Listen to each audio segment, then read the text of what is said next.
అధ్యక్ష, ఈరోజు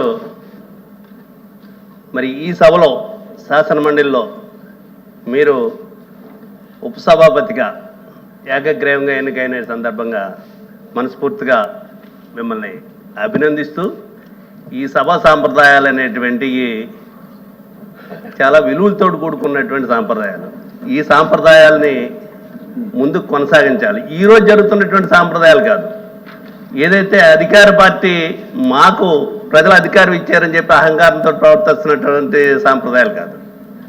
విలువలతో కూడుకున్నటువంటి సాంప్రదాయాల్ని ఈ రాష్ట్ర ప్రజలకి తమ ద్వారా అందించవలసినటువంటి అవసరం ఉందనేటువంటిది కూడా మనం చేస్తున్నాం.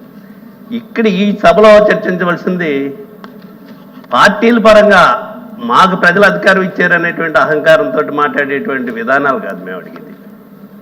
ఏదైతే మన చర్చలు ఈ రాష్ట్ర ప్రజలకే ఉపయోగకరంగా ఉండాలి, ప్రభుత్వాలకే కనువిప్పు కలిగించేటువంటి విధంగా కొన్ని సమస్యల్ని ప్రతిపక్షంలో ఉన్నటువంటి మేము లేవనెత్తేటువంటి అంశాలు, ఈ రాష్ట్రంలో జరుగుతున్నటువంటి కార్యక్రమాల గురించి మాట్లాడినప్పుడు అవి ప్రజలకు ఉపయోగపడతాయి, ప్రజాస్వామ్యానికి చాలా అవసరం అనేటువంటి విధంగా పాజిటివ్గా తీసుకునేటువంటి విధంగా ఉండాలి తప్పితే, ఈరోజు మేము కూడా చాలా కాలం నుంచి ఈ సభల్లో ఉన్నాం.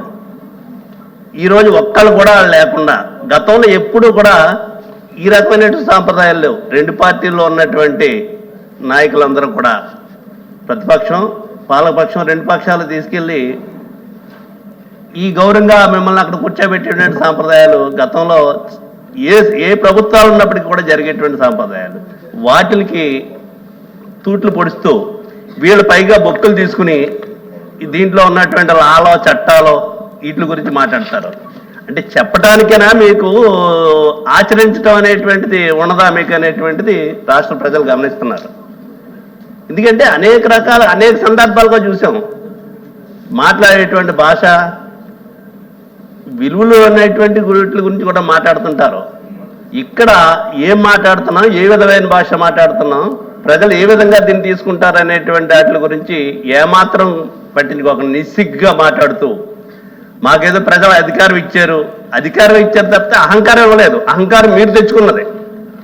ప్రజలు ఇచ్చింది అధికారం ఇచ్చి ఉండొచ్చేమో తప్పితే ఆ అధికారాన్ని ఉపయోగించి ప్రజాస్వామ్యబద్ధంగా పరిపాలించి ప్రజలకు మనం ఇచ్చినటువంటి మాటలను వాగ్దానాలు నెరవేర్చడం, ప్రజలకు ఏ విధంగా మేలు చేయాలనేటువంటి దాని గురించి చేయటం అనేటువంటిది చాలా అవసరం.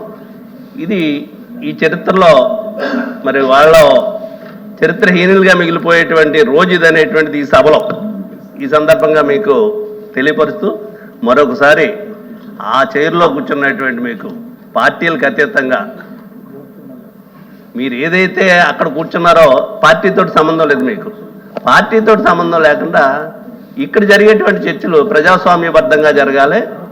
ఈ రాష్ట్ర ప్రజలకి మేలు జరిగేటువంటి విధంగా మీరు ఒక ఉన్నతమైనటువంటి విలువలు కాపాడేటువంటి విధంగా మీరు ఆ పదవిలో కొనసాగాలని చెప్పేసి కోరుకుంటూ మనస్ఫూర్తిగా మరొకసారి అభినందనలు తెలియపరుస్తూ సెలవు తీసుకుంటున్నాను. రామసుబ్బారెడ్డి గారు. అధ్యక్ష, ఈరోజు మీరు శాసనమండలి ఉపాధ్యక్షులుగా ఏకగ్రీవంగా ఎన్నికైనందుకు మనస్ఫూర్తిగా ధన్యవాదాలు తెలియజేస్తున్నాను. అధ్యక్ష, మీరు సభలో ఉన్నప్పుడు ప్రజల సమస్యల పట్ల చాలా స్పష్టంగా మంచి అవగాహనతో మీరు మాట్లాడే తీరు, ప్రజల సమస్యల పట్ల మీరు చూపిస్తున్నటువంటి తపన మేము మీ సభలో మీరు మాట్లాడినప్పుడు చాలా గమనించాం. ఒక్కొక్కసారి చాలా ఆవేశంగా ప్రజల సమస్యలు చెప్పే అవకాశం లేకుండా పోతుంటే చాలా అగ్రెసివ్గా మీరు ప్రజల సమస్యలు సభ దృష్టికి తీసుకురావాలా, ప్రభుత్వం దృష్టికి తీసుకురావాలని మీరు చేసే ప్రయత్నాలు కూడా మేము చూసాము. కాబట్టి మీకు కూడా అవగాహన ఉంది. ఈరోజు మీకు ఒక మంచి అవకాశం వచ్చింది. సభలో మా అందరి గురించి కూడా, సభ్యులందరి గురించి కూడా మీకు తెలుసు.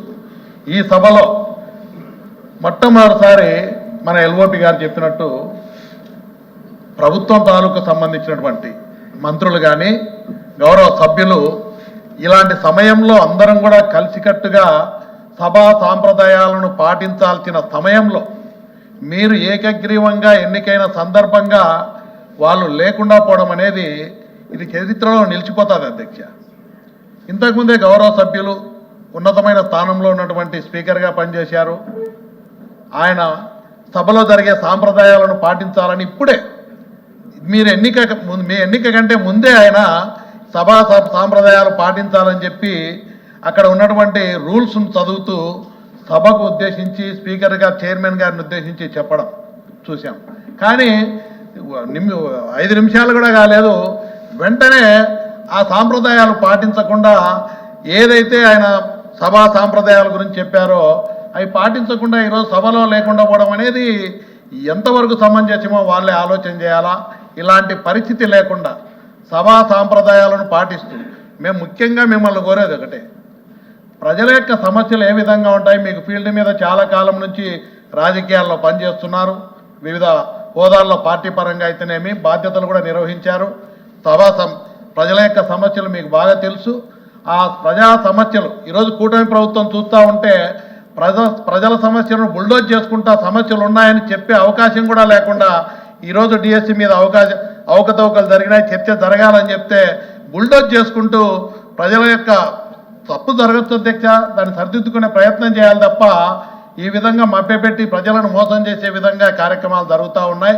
నేను మిమ్మల్ని ఒక్కటే రిక్వెస్ట్ చేస్తున్నా, ప్రజల సమస్యలు పరిష్కరించే విధంగా సభ దృష్టికి తీసుకొచ్చి మీ ద్వారా ప్రభుత్వం దృష్టికి తీసుకుపోయే విధంగా అందరికీ కూడా పార్టీలకు అతీతంగా అవకాశం ఇవ్వాలని కోరుకుంటూ సెలవు.